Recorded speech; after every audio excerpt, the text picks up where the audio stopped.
네, 토마토 모닝쇼의 최종 투자 전략 시간 오늘장 모닝 시작하겠습니다. 오늘은 토마토 투자 자문 박준현 운용력과 이야기를 나눠보겠습니다. 운용님 어서 오십시오. 네, 안녕하십니까. 네.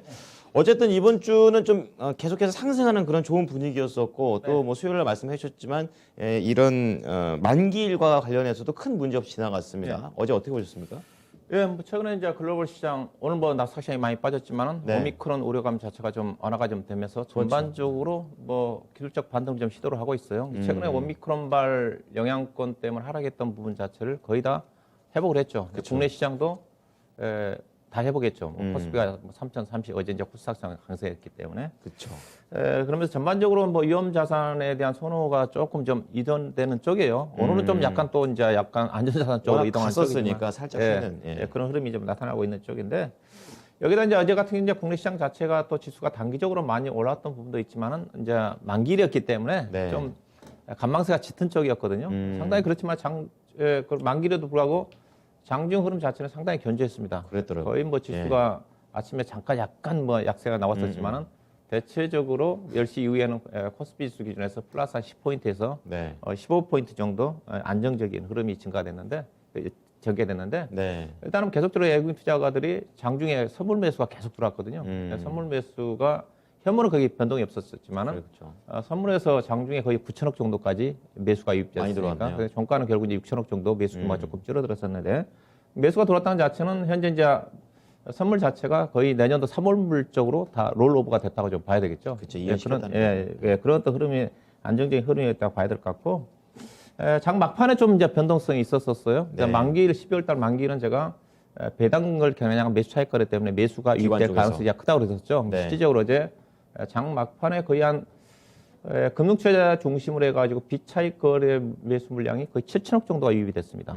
어마어마하게 들어왔죠. 그러네요. 그러면서 어제 매수 차익 거래가 거의 한 8천억 정도인가요? 끝났는데 그래서 어제 그 영향을 좀 받았죠. 그래서 단일가 막판에 지수를 한 10포인트 이상 끌어올리는 그런 효과가 좀 나왔었는데 매수했던 종목들은 대부분 다 삼성전자를 거의 한 1,000만 주 가까이 들어온 것 같고요. SK 하이닉스도 100 몇만 주 들어왔으니까 네. 이게 두 종목이 거의 매수 차익 거래 집중적인 대상이었어요. 일부 종목들 대한유화라든가 일부 종목들이 약간 혜택을 받긴 했지만은 네. 그 영향권 때문에 코스피 지수의 상승폭이 확대가 된 상태에서 끝났다 봐야 될 것 같고요. 일단은 어제 그 장중으로 본다 한다면 저는 좀 약 중국 증시의 최근의 흐름을 좀 저는 눈여겨보고 있는 쪽이거든요. 그러시군요. 지급 준비를 인하도 했었고, 그렇죠. 그다음에 어제 이제 중국의 소비자 물가 지표와 생산자 물가 지표가 발표되는 날이거든요. 이번 그렇죠. 주는 물가 지표가 중요하거든요. 중국도 그렇고 오늘 또 이제 미국 시장도 CPI. 그런 CPI 때문에 네. 나스닥 시장이 빠졌는데 중국의 물가 지표가 어떻게 나올지 CPI 지표가 2.3으로 나왔습니다. 뭐 전달에 1.5니까 높게 나왔지만 시장 예상치가 2.5였는데 시장 예상치보다 좀 낮게 나왔어요. 그렇죠. 대신 이제 생산자 물가 지표는 예상치보다 올라갔어요. 조금 높게 나왔었는데 이어서 중국 시장 자체가 상당히 어제 흐름이 괜찮게 끝났어요. 요즘 중국 시장에 어제도 중앙권 증시도 괜찮았고요. 네. 뭐 최근에 뭐 헝다 디폴트 이슈가 계속 얘기가 나오고 있는 정부가 쪽이지만은 붙었고. 오히려 예. 그쪽은 전혀 아랑곳하지 않고 홍콩 항생 지수라든가 그다음에 H 지수가 다 강세였거든요. 예. 중국 상해 종합주가 지수를 보고 있는데 어제 뭐 거의 한 1.4% 정도까지 올라갔다 1%대 좀 밀렸는데 이틀 연속 강세입니다. 이게 중국의 지급 준비일 인하 효과가 좀 발휘가 좀 된 것 같고 우려했던 것만큼 소비자 물가 지표 자체가 높게 나오지 않았기 때문에 이런 부분들이 반영된 게 아닌가. 오늘 또 저는 미국 시장보다는 저는 이제 앞으로 중국 시장을 좀 주목을 해야 된다고 봐요. 제가 우리 시장 자체는 거의 제조업 기반이기 때문에 중국의 경기에 민감하게 반영을 하거든요. 그래서 그렇죠. 오늘 상해 종합주가 지수가 지난 9월 중순에 고점이 3,700포인트대였는데 돌파 여부를 시도할지 뭐 지켜볼 필요가 있지 않겠나. 그래서 어제 증시의 강세 부분 자체는 이런 또 부분도 반영된 게 아닌가 봐야 될 것 같고요. 네. 원달러율이 3일 연속 떨어졌습니다. 그래서 1,170원대까지 좀 떨어진 상태인데 이 부분도 아무래도 유한화 강세의 영향을 받았던 것 같고요. 그다음에 최근에 달러가 약세를 좀 보이다가 오늘 달러가 좀 많이 올랐어요. 오늘 반대되는 흐름이 전개될 가능성이 큰데 일단은 환율 하락 부분 자체도 시장에 긍정적으로 반영됐던 게 아닌가 봐야 될 것 같고요. 업종으로 본다더라 코스피 같은 경우는 이제 지수가 많이 올라와 있기 때문에 굵직한 업종들이 움직임이 어려웠던 것 같고요. 전반적으로 어제 대부분 업종들이 1%대 정도의 상승을 했습니다. 뭐 서비스라든가 기계라든가 비금속 유통, 운수창고, 의류, 전기전자를 중심으로 해가지고 하락했던 것 자체는 건설업종이 이틀 연속 좀 빠졌어요. 네. 건설업종 부분 자체는 제가 업종을 얘기를 할 때 호재와 악재가 맞물려 있다 얘기를 하고 있는 쪽이거든요. 그렇군요. 대선 정책과 관련된 주택 공급 물량 자체 그건 호재. 확대는 호재지만은 최근에 어제 같은 경우는 악재가 부각된 것 자체가 대장동법 예. 관련해 가지고 어제 법이 좀 통과가 좀 됐거든요. 민간 그렇군요. 개발업자한테 과도한 이익을 방지하는 법을 어제 더불어민주당 단독으로 통과시켰거든요. 그랬군요. 이 부분 자체가 건설업자한테는 악재 요인이거든요. 아무래도 민간 건설업자한테 이익이 돌아간 것 자체를 줄이는 줄여버리니까. 그런 부분이고 또 향후에는 결국은 주택 분양가 상한제까지도 통과시키려고 하고 있는 쪽이기 때문에 이 부분 자체가 건설업종에 악재로 작용을 했던 게 아닌가. 그래서 건설업종이 어제 대체적으로 약세를 보였다. 이렇게 봐야 될 것 같고요. 예. 전반적으로 의류라든가 제약이라든가 소매유통 중심으로 해서 이제 지수가 조금 가벼운 쪽. 제가 수요일 날 얘기할 때 지수가 올라가기 때문에 네. 지수 부담이 덜한 섹터들이 움직일 거라 그렇죠. 했었는데 네. 그들 관련 섹터들 중심으로 해서 어제 움직임이 전개됐다고 좀 봐야 될 것 그렇게 같고요. 갔군요. 예. 그다음에 이제 코스닥 시장 같은 경우는 요즘 뭐 나스닥 시장 같은 경우도 메타버스 관련 종목들이 상당히 그렇기 활발합니다. 때문에, 예. 오늘 비트코인 관련 종목들이 빠지면서 전반적인 약세로 작용했지만 그 그렇군요. 영향을 좀 받아서 우리 시장 같은 경우는 메타버스라든가 NFT 관련 종목들을 그다음에 제약 바이오 그다음에 리오픈 관련 종목들 오미크론 우리 안화와 관련해 가지고 여행이라든가 항공이라든가 네. 소매유통도 마찬가지였던 것 같고 의류라든가 다 그런 것들 관련돼 있거든요. 그렇군요. 그런 어떤 관련 종목들 중심으로 해서 코스닥 시장의 강세가 전개됐다고 봐야 될 것 같은데요. 주요 상승 종목, 특징 종목, 매매 종목을 본다 한다면 어제 이제 앞서 얘기했다시피 비차익거래 매수에 수혜를 받았던 종목 중에 한 종목이 대한유업. 대부분 앞서 매수 차익거래가 예. 삼성전자하고 SK 하이닉스가 그쪽으로 혜택을 쏠렸고. 받았고요. 예. 나머지 눈에 띄었던 것 자체가 대한유가 했던 것 같습니다. 매수 차익거래가 막판에 유입되면서 4.7% 정도 올랐는데 네. 이런 것들이 매수 차익거래 때문에 주가 급등할 때는 일단 좀 팔아주는 게 좋습니다. 단기는. 그렇군요. 오늘 아마 빠질 거야. 아마 2, 3% 정도 빠질 그렇군요. 건데 네. 급등이 나온다 한다면 오늘도 어제 이제 그런 10포인트 오른 부분 자체가 미국 시장 낙스닥이 하락가다 보면서 주가가 좀 그렇죠. 되돌림이 나오겠지만은 예. 그런 영향을 받았다고 봐야 될 것 같고요. 그다음에 유한양행이라든가 그다음에 코스닥 시장의 오스코테이라든가 올릭스 어제 이제 오스코테이나 올릭스가 종목들이 상승이 올랐었는데 내년도 JP모건 헬스케어 컨퍼런스와 관련된 재료들이 좀 반영된 게 핫해 아닌가. 모멘텀이 있군요. 예. 그래서 오늘 관심 쪽은 거기에서 좀 보려고 하고 있는 쪽인데요. 예. 그다음에 의류 쪽에 어제 이제 영업무역이 주가가 좀 급등이 나왔어요. 평소에 예. 말씀해 주시는 그렇죠. 제가 수요일 날 얘기를 하면서 영업무역하고 그다음 JS 코퍼레이션이 관심이라 했었는데 네. 영업무역은 우리 신규수 전문가님이 언급해서 제가 겹치는 JS 코퍼레이션을 제가 언급해 드렸었는데 맞아요. 어제 영업무역이 10% 넘게 급등이 좀 나왔어요. 그래서 OEM 의류기업을 제가 주목을 하자고 하는 그쵸. 쪽인데 어제 뭐 기간 배수를 중심으로 집중적으로 유입된 것 같은데요. 일단 주가 자체가 워낙 싸고 함께 OEM 의류 관련 기업들 어제 미국 시장에서도 의류 종목들은 꽤 나쁜 것 같지 않아요 보니까요. JS 코퍼레이션 시간 들었던 종목들 중심으로 해서 한세실업이라든가 여전히 관심권에 좀 봐야 될 것 같고요. 그다음에 어제 방산 종목들이 상당히 국내 시장에서 기계업종의 그렇죠. 주가 상승을 이끌었다고 봐야 될 것 같은데 예. LIG 넥손입니다. 어제 LIG 넥손이 거의 8% 넘게 상승을 했는데 최근에 방산 수출이 많이 이슈화되고 있습니다. 최근에 K9 자주포도 그렇죠. 하나테크인과 관련된 종목이죠. 어제 예. 하나테크인도 조금 많이 떴거든요. 뭐 LIG 넥손 같은 경우는 미사일 쪽이거든요. 네. 최근에 천궁2와 관련해가지고 UAE 쪽에 4조 원 규모의 단위 규모로서는 사상 최대라고 최대죠. 하는데 수출 계약 체결이 임박했다. 예산 수주 잔고도 상당히 크게 증가되고 있고 3분기 실적 자체가 영업이익 아마 300억이 넘게 나왔을 겁니다. 실적도 그렇군요. 대폭적으로 좋아지고 있어가지고 예. 충분히 중장기적으로 우상향하지 않겠는가 그걸 좀 봐야 될 것 같고요. 그다음에 세경 하이테크가 지금 27,000원 정도까지 올라와 있거든요. 이거 제가 뭐 목표 주가 27,000원 정도 잡아드렸던 것 같은데. 휴대전화 필름 이쪽이죠. 예, 필름 쪽. 최근에 필름 가격이 가격이 상승이 전개되면서 코스닥 시장에 필름 쪽이죠. PI에 이름이 PI 필름에서 하는 PI 필름. 예, 그 관련해서 주가 올라가고 있는 쪽인데 예상자 스마트폰 쪽에 폴더폰 쪽에 데코 필름 만드는 회사 쪽인데 그쵸, 꾸미는 그런 걸로. 부분도 영향을 좀 받겠죠. 음. 근데 그 관련 쪽에 내년도 이제 1월달에 열릴 행사 중에 하나가 세스 가전 2022와 네. 그다음에 컴포넌스 관련 JP 예, 모건 컴포넌스 자체 LG로 연결되지 않습니까? 그렇죠. 세스 세계 가전 박람과 관련된 수혜주 쪽은 업종 자체는 제가 보기에는 뭐 로봇 쪽이 이슈가 좀 되고 있는 쪽인데 그래도 폴더폰 쪽에 관심을 가져볼 만한 CES2022예요. 그래서 내년도 스마트폰 시장 자체 전망 자체가 나쁘지 않기 때문에 네. 그래서 꾸준하게 어제 IT 종목들이 부진한 국면 쪽에서 상승하고 있는 게 아닌가 봐야 될 것 같고요.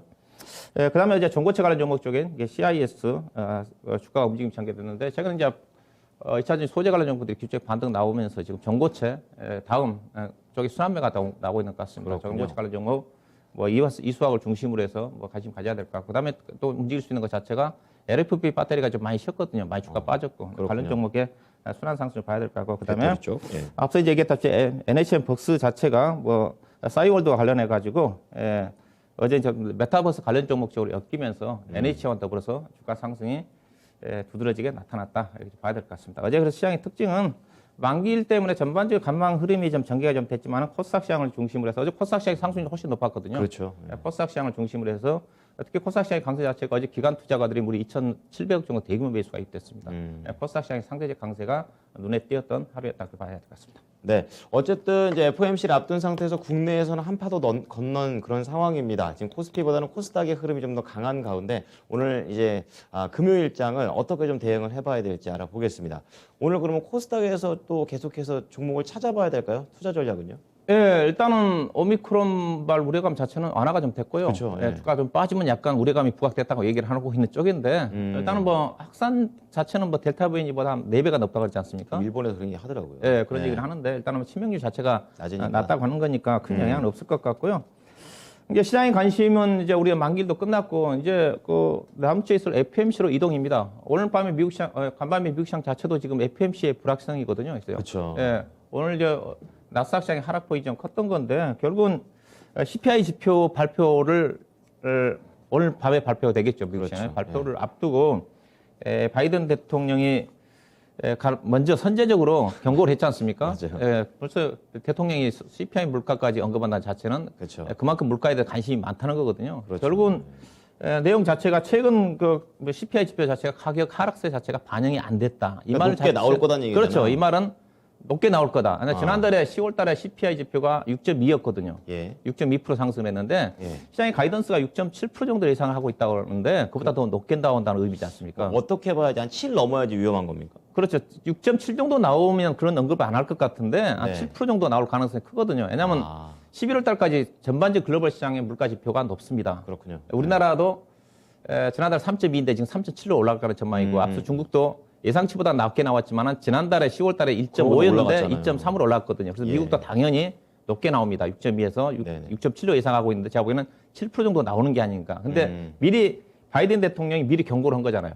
약간 충격을 줄이려고 먼저 말한 그런 거죠. 부분도 있는 것 같고요. 예. 이번 어떻게 되든 간에 높게 나오는데 최근에 중고차 가격이라든가 최근에 유가라든가 원자재 가격이 떨어진 부분 자체가 반영이 안 됐다. 이 말은 다음 달부터는 떨어질 거다. 그럼 인플레가 조금은 잡혀간다 이 얘기도 됩니다. 그렇죠. 이미 그 기대 그 인플레이션 지수 자체는 미국의 10년물이라든가 5년물, 30년물 자체는 이미 떨어졌어요. 그렇군요. 물가 지표는 제가 보기에는 이달이 고점입니다. 그리고 떨어질 것 같은데 너무 걱정하지 말아라. 그 얘기군요. 그런 저는 그래서 그런 부분 선제적인 얘기는 오늘 밤에 있을 미국의 물가 지표 악재 자체가 반영이 됐다고 봐요. 그래서 막상 뚜껑 열고 나면 큰 충격을 받지는 않지 않겠는가. 이미 또 연준의 테이퍼링 부분 자체가 이것 때문에 시장에서는 당초에는 150억 달러씩 줄여서 8개월 정도 해서 내년도 6월 달에 끝낸다는 게 테이퍼링이었는데 그걸 시장에서는 두 배로 지금 빠르잖아요. 예. 물가 지표보다는 최근에 파월 발언으로 봐서는 올간 300억 달러씩 줄여서 내년도 3월 달에 끝내고 그죠. 내년도 하반기 금리 인상이 아니라 상반기 때 한 차례 금리 인상을 할 거다. 이런 전망까지 이미 시장에 어느 정도 반영이 좀 되고 있는 부분이에요. 그렇군요. 예. 그래서 그렇다 한다 하더라도 다음 주에 있을 FMC까지는 시장이 확인을 해야 되기 때문에 시장의 방향을 잡기는 좀 쉽지 않지 않겠는가. 그렇게 좀 봐야 될 것 같고요. 네. 그래서 규적인 반등은 좀 마무리가 좀 됐으니까 많이 됐으니까 어느 정도 좀 쉬어가는 국면이 전개될 가능성이 크다. 다음 주 FMC 정도까지는. 그렇지만은 하방은 좀 지지가 될 수가 있다. 그 근거는 뭐냐? 어제도 대규모 이제 프로그램 매수 차익 거래가 종가에 유입됐지만은 네. 만기일 이후에는 배당 투자에 대한 기대감 때문에 현물 매수를 해가지고 프로그램 매수가 유입될 가능성이 크다고 그러지 않습니까? 그렇죠. 예. 그래서 그냥 오늘 또 뭐 달러가 좀 올라와서 약간 부담스러운 부분이 있겠지만 대체적으로 기관과 외국인 투자가들을 대상으로 해가지고 배당을 겨냥한 매수 차익 거래가 유입이 될 가능성이 크다는 점이고 네. 그다음에 이제 코스닥 시장과 관련된 부분 자체는 항상 이맘때 정도 되면 코스닥 시장 같은 경우 대주주 양도 회피와 관련된 매도 그렇죠. 물량 때문에 경험적으로 본다면 거의 12월 달 시장은 중소형 종목들이 안 좋았어요. 11월 달 해가지고 12월 한 20일 정도까지는 안 좋았습니다. 그렇군요. 작년도는 예외적이고요. 작년도는 12월 달 주가 많이 올랐거든요. 그 이유 자체는 작년도 같은 경우는 7월 달, 8월 달부터 대주주 양도세와 관련된 부분 미리. 자체가 그렇죠. 여론화되면서 예. 9월 달, 10월 달에 많이 팔았습니다. 그렇죠. 미리 선제. 그래서 작년도 12월 달은 예외적으로 올랐는데 네. 그럼 올해는 어떻게 봐야 되느냐? 올해도 충분히 그런 부분이 반영이 된 것 같아요. 표를 좀 보시게 되게 되면 예. 최근에 11월 달 이후에 개인 투자가와 기관 애국 투자가들이 시장에서 어떻게 매매를 했느냐를 보시게 되게 되면 보시게 되면 개인 투자가들은 매도가 압도적으로 많습니다. 미리 팔았다는 거죠. 개인 매도니까. 외국인 투자가들이 11월 달 이후에 코스피 시장에서 4조 2천억 샀고 그다음에 코스닥 시장에서 1조 1천억 샀고요. 맨 오른쪽이 개인이지 않습니까? 네. 개인이 11월 달 이후에 4조 2천억을 팔았어요. 아. 그다음에 코스닥 시장도 1조 원을 팔았습니다. 이게 이제 미리 준비했다. 미리 이걸로. 팔았다. 아, 미리 팔았다. 그래서 제가 오늘 시장의 주제 자체는 이미 시장 자체는 이런 것들이 반영이 좀 되면서 2022년도 시장으로 넘어간 게 올해는 별 볼 일 없을 것 같다. 아. 예. 특별히 악재도 없고 예. 호재도 없고. 그래서 시장의 관심 자체는 내년도 시장으로 넘어가고 있는 게 아닌가. 그렇군요. 그렇게 좀 볼 수가 있을까. 그래서 코스피 시장 자체는 대주주 양도 배당 차익과 관련된 매수가 유입 좀 하방 지지가 될 것 같고 네. 코스닥 시장 같은 경우는 항상 이맘때 정도 되게 되면 그것 때문에 대주주 양도세가 빠졌는데 그렇죠. 미리 팔았기 때문에 영향이 덜할 것 같다. 이런 어떤 부분들을 좀 보셔야 될. 그래서 시장은 벌써 2022년도 쪽으로 1월 효과 쪽으로 넘어가고 있는 거 아닙니까? 그래서 그냥 코스닥 시장이 수요일 날도 강세했고 어제도 강세했습니다. 그렇죠. 코스피 대비해서 어제도 코스피 대비해서 압도적으로 강세했거든요. 이런 부분인 것 같고요. 그래서 예. 전략 자체는 대형 가치주 같은 경우는 프로그램 매수 차익가가 들어오니까 안정적인 배당을 그냥 들어오니까 수익률은 거의 안 날 것 같고요. 안정적인 흐름이 좀 전개될 것 같고 코스닥 시장을 중심으로 해서 어느 정도 좀 안정성 확보가 좀 되면서 종목 중심 장이 펼쳐지지 않겠는가 그렇게 좀 예상해 볼 수가 있을 것 같고요. 그래서 관심은 뭐 IT 쪽인 것 같고요. 그다음에 화학업종 쪽에서 친환경과 관련된 쪽에 뭐 효성 첨단 소재라든가 롯데 정밀화학이라든가 이수화학이라든가 뭐 북두화학이라든가 코로인더라든가 뭐 관련 종목 쪽에 보셔야 될 것 같고. 네. 그다음에 건자재 쪽 여전히 우리 쪽 그다음에 제약 바이오 관련 종목은 JP모건 헬스케어 컨퍼런스 관련된 종목들. 제가 제약 바이오 쪽은 별로 얘기를 안 했던 부분인데 이제 그런 부분 그런 것도 반영됐기 때문에 그다음에 뭐 2차 전지 관련 종목들 뭐 테슬라 주가 빠졌지만은 선별적으로 인도 종목 실적 성장주니까 보셔야 될 것 같고. 그다음에 이쪽 중심으로 해가지고 네. 그다음에 IT 뭐 소부장이라든가 이들 관련 종목 쪽에 관심을 좀 가져보도록 특히 이제 의료기기 같은 경우 실적이 괜찮거든요. 이쪽에 의료기기. 관심을 가져볼 필요가 있지 않게 봐야 될 것 같습니다. 네. 자, 아무래도 시장에서 지금 제일 중요한 이 흐름 자체는 CPI가 높게 나와서 연준에서 매파적으로 더 강하게 나온다. 이제 이 그림이었었는데 이 부분과 관련돼서 좀 어느 정도 좀 해소가 된 것 같습니다. 자, 그렇다면은 내년을 보고 계시는 운영력에 관심주 들어가 보겠습니다. 컨퍼런스라면서요? 예, 그렇죠. 네. 내년 항상 1월 달에 이제 연례적으로 열리는 게 두 가지 이슈가 있습니다. 1월 달은 대체적으로 1월 효과라고 그래가지고 중소형 종목들이 강하거든요. 내년도도 제가 보기엔 그럴 것 같아요. 그렇구나. 왜냐하면 수급 이슈거든요. 지금 배당 매수 차익거래 유입되고 있지 않습니까? 네. 그건 어김없이 1월 달에 매도로 나옵니다. 대형주가.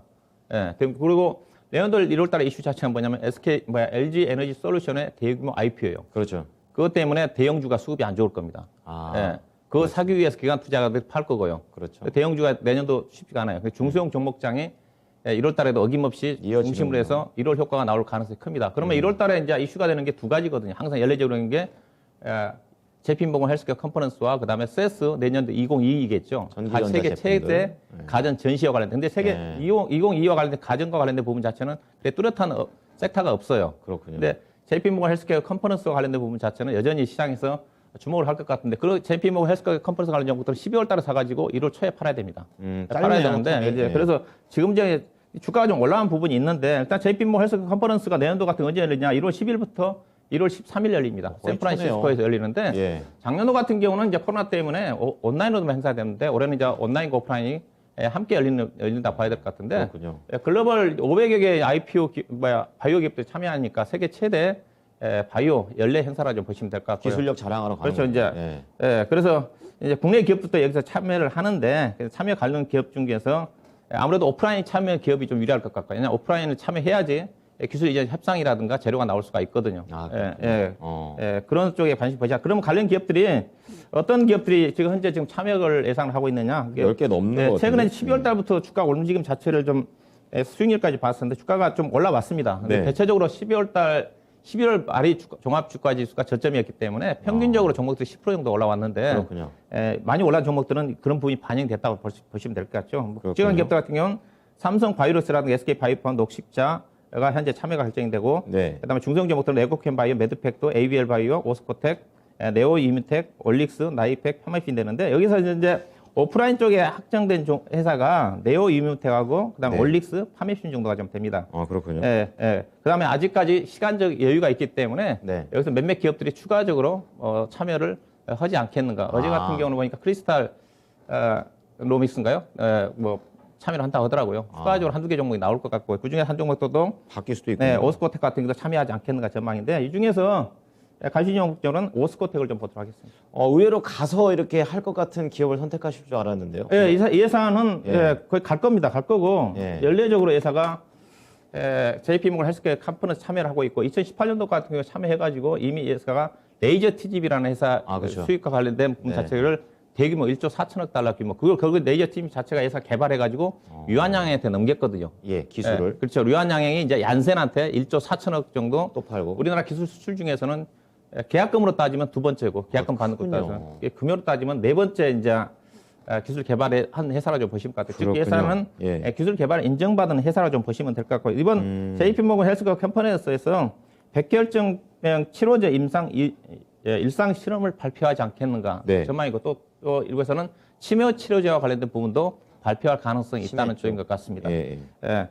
그다음에 예산은 이제 레이저 티닙에 이제 그 유한양행이 팔았지만은 국내 유한양행에서 받은 수익의 로얄티의 40% 예사가 받습니다. 반 정도. 그 앞으로 유한양행도 그 부분이 반영됐다고 그러지 않습니까? 그렇군요. 그다음에 이제 레이저 티닙은 국내 조건부 허가가 좀 되면서 판매가 되고 있는 쪽인데 국내 쪽에서 3분기 때 15억 정도 매출이 발생됐고 4분기 때는 50억에서 100억 정도 매출이 발생될 까 전망이거든요. 이 레이저 티닙과 관련 이 레이저 티닙이 폐암 치료제입니다. 이 폐암 치료제 현재 기술 개발 회사가 영국의 아스트라제네카가 개발한 타그리스라는 쪽이거든요. 타그리스보다 효능이 더 좋다는 쪽이거든요. 그래서 현재 미국 쪽에 임상 승인을 신청해 놓고 있는 상태인데 그게 하반기 때 승인을 좀 받을 거다. 받게 되게 되면 대규모 매출이 시장에서 향후에 뭐 1조 원 정도까지 나오지 않겠는가 그렇다 전망이니까 그 회사는 기술을 개발해 가지고 유한양행한테 넘겼고 유한양행이 얀센아 넘겼고 그래서 예산은 위험은 없습니다. 성공함에 따라 가지고 유한양에서 받은 수익의 40%를 받는 쪽이기 때문에 그래서 안정적으로 수익을 낼 수 있는 부분이고 또 자체적인 여러 가지 플랫폼 자체가 앞서 있다 백혈병 치료제라든가 치매 치료제가 있는 부분이기 때문에 그걸 보시면 될 것 같고요. 그래서 예사 차트를 보시면 주가가 좀 올라왔는데 예상 보시면 작년도도 보면 작년도 12월 달부터 올랐지 않습니까? 올라서 1월 달에 주가가 고점이 나왔어요. 대부분 종목들이 있습니다. 작년도 예사 참여했거든요. 작년도에는 약간 기대감 자체가 안 나오면서 주가가 좀 떨어졌던 부분인데 이런 주식들은 12월 달에 주가가 좀 올랐지만 샀어서 1월 10일 날 열리니까 1월 한 7, 8일 정도라든가 매도하는 전략으로 접근하시면 되지 않겠나 봐야 될 것 같고요. 가격은요? 최근에 뭐 어제 보면 기간 수급이 워낙 좋습니다. 그래서 좀 오늘 약간 좀 따라가지 마시고 36,000원 아래권에서 진입이 충분히 가능할 것 같습니다. 목표 주가는 1월 달 초까지 해서 48,000원, 손절 가격은 32,000원을 보시면 될 것 같습니다. 네, 내년 1월입니다. JP모건 헬스 컨퍼런스 이쪽에 대한 모멘텀 잘 참고해 보시죠. 오늘 말씀 잘 들었습니다. 네, 고맙습니다. 네, 지금까지 토마토 투자자문 박준현 운용력과 함께한 오늘장 모닝이었습니다.